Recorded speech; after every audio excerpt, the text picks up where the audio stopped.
এবার কে কে শুদ্ধভাবে পড়তে পারবো না হাত তুলি? পারবে না তুমি শুদ্ধভাবে পড়তে? আমি কি বলছি? আচ্ছা, এবার কে কে শুদ্ধভাবে পড়তে পারবা তারা হাত নামায় রাখো। এই যে তোমরা ফেল। আচ্ছা, ইনশাল্লাহ কে কে পারবো আমরা সবাই হাত তুলি। ইনশাআল্লাহ বলো। ইনশাল্লাহ না, এটা হলে হবে কি ইনশাআল্লাহ।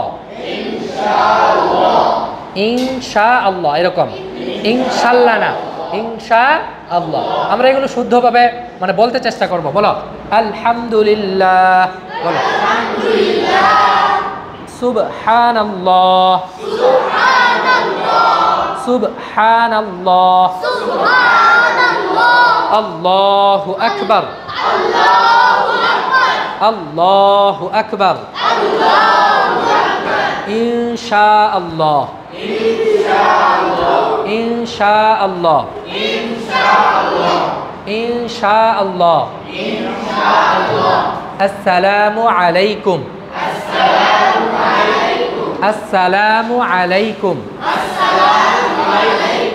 জাযাকুমুল্লাহ। আচ্ছা, কেউ যদি আমার কোনো উপকার করে তাহলে আমি যদি জাযাকুমুল্লাহ বলি, তার মানে কি হলো জানো? যে আপনি যে আমার উপকারটা করেছেন আল্লাহ তাআলা এর প্রতিদান আপনাকে দেখ। এর চেয়ে সুন্দরভাবে কি কিছু বলা যায়?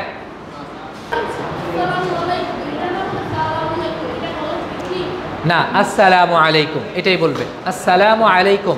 আর যদি তুমি সুন্দর করে আরো বলতে চাও তাহলে আসসালামু আলাইকুম ওয়া রাহমাতুল্লাহি ওয়া বারাকাতুহু। আবার বলো তো আমার সাথে, আসসালামু আলাইকুম ওয়া রাহমাতুল্লাহি ওয়া বারাকাতুহু।